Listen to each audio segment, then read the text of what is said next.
कहाँ रह गई ये चंदा? अब तक तो इसे आ जाना चाहिए था। पुनीत ने अपनी घड़ी में टाइम देखा तो 9 बज चुके थे और उसने जैसे ही पीछे पलटकर देखा, चंदा खड़ी मुस्कुरा रही थी। बदमाश, डरा दिया ना हमका। देखो हम तुम्हारे लिए क्या लाए हैं। ऐसा कहकर उसने अपनी जेब से एक डिबिया निकाली।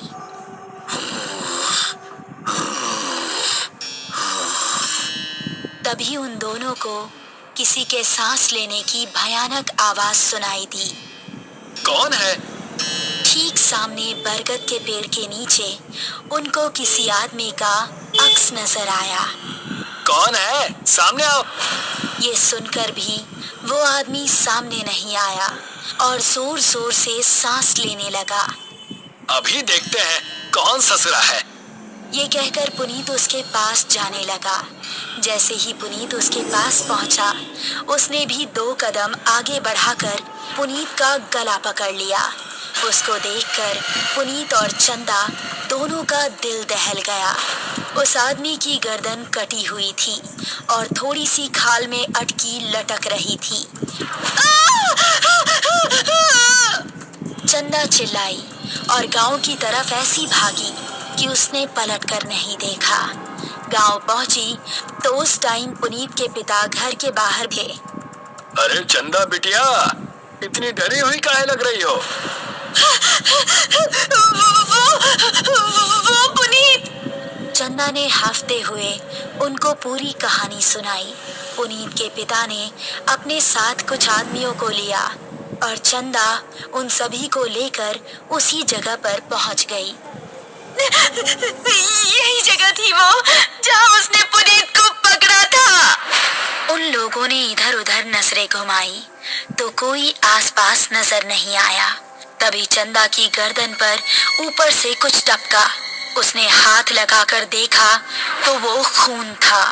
पेड़ की डाली के ऊपर पुनीत की बिना गर्दन की लाश टंगी हुई थी और उससे खून टपक टपक कर नीचे गिर रहा था।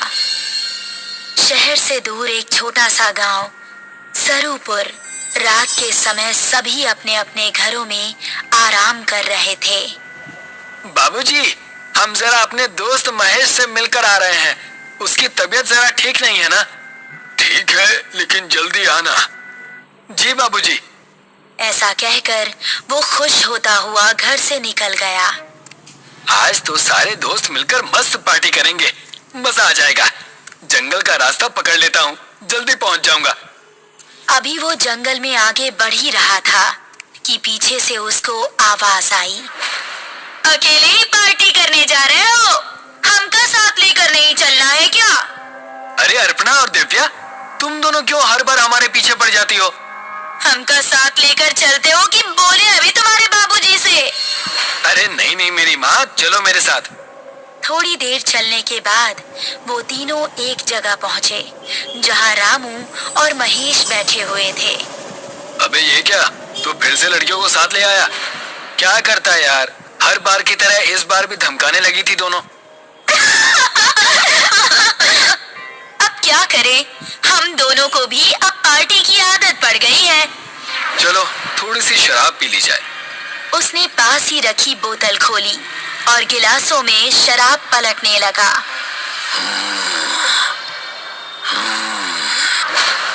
तभी उनको किसी के सांस लेने की आवाज सुनाई दी। उन्होंने देखा तो पांचों के रोंगटे खड़े हो गए। सामने से कठमुंडू चलता हुआ आ रहा था। उन्होंने कदम बढ़ाए ही थे कि तभी कठमुंडू ने दिव्या को पीछे से पकड़ लिया। उसने दिव्या को इतनी जोर से कसा कि उसके मुंह से खून निकल गया। बाकी चारों अब बेहद डर गए और वहां से भाग निकले। दिव्या उसकी पकड़ में फंसी दर्द से कराह रही थी।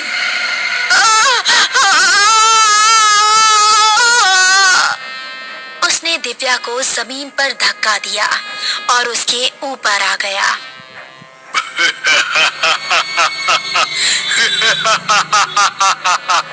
उसने दिव्या के सीने में हाथ डाला और उसके सीने से खून की धारा निकल पड़ी।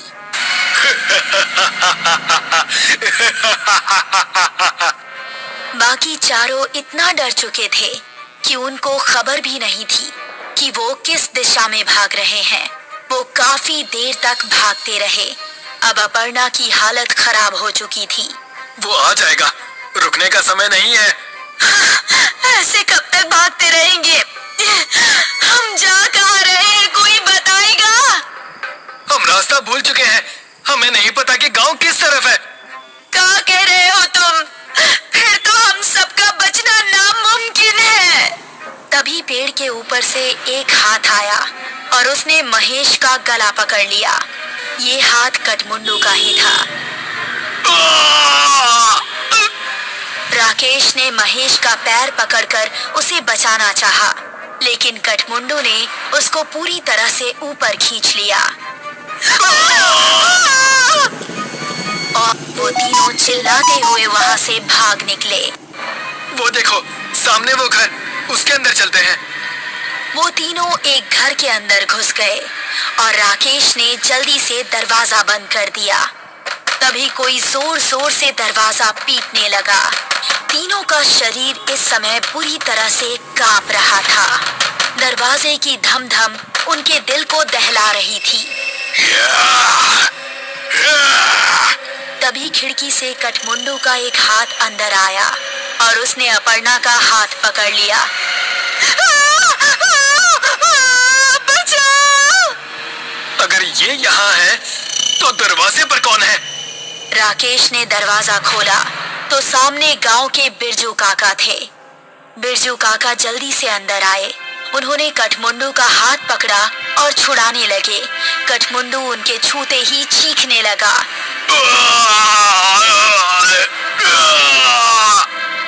वो चीखता चिल्लाता हुआ वहां से भाग गया।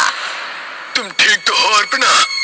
मैं ठीक हूँ, शुक्रिया बिरजू काका। तुम लोग यहाँ करने क्या आए थे, वो भी इस समय? हमसे गलती हो गई बिरजू काका, लेकिन ये कौन है और आपको देखते ही वो भाग कैसे गया? ये कटमुंडू है। ये सुनकर वो तीनों एक दूसरे का मुंह देखने लगे। बहुत सालों पहले हमारे गांव में एक डाकू पल्लव सिंह का बड़ा खौफ था। गांव में एक बूढ़ी औरत रहती थी जिसका एक ही बेटा था। उसने धूमधाम से अपने बेटे की शादी की। शादी के अगले ही दिन डाकू पल्लव सिंह ने हमला बोल दिया। उसने पति और पत्नी दोनों को मार डाला और सारे गहने लूट लिए। अपने बेटे और बहू को मरता देख बुढ़िया तड़प उठी। पल्लव सिंह, जिस सोने के लिए तूने मेरा परिवार उजाड़ दिया, यही सोना तेरे लिए अभिशाप बन जाएगा। तू कभी नहीं मरेगा, सिर्फ भटकता रहेगा और इस सोने से हमेशा दूर भागेगा। ये सुनते ही पल्लव सिंह हंसता हुआ वहां से चला गया। कुछ दिन बाद पल्लव सिंह के ही एक आदमी ने उस पर हमला कर दिया। वो उसकी जगह सरदार बनना चाहता था, लेकिन पल्लव सिंह तलवार के हमले से भी नहीं मरा। उसकी गर्दन आधी ही कटी और थोड़ी सी खाल में अटक कर रह गई। उसने अपने सभी साथियों को मार गिराया। उसने अपनी उंगलियों में जितनी भी सोने की अंगूठियां पहनी थी वो गर्म होने लगी और उसके हाथ जलने लगे। बुढ़िया का श्राप अब शुरू हो गया था। उसने सभी अंगूठियां उतार फेंकी और जंगल में भाग गया। तब से अब तक वो जंगल में ही रहता है। मेरे छूने से वो इसलिए भाग गया क्योंकि मेरे हाथ में ये सोने का कड़ा है। ये कहानी सुनकर वो तीनों हैरान रह गए। चलो यहाँ से निकलो, वो फिर से आ सकता है। बिरजू काका को रास्ता पता था, इसलिए वो तीनों उनके पीछे पीछे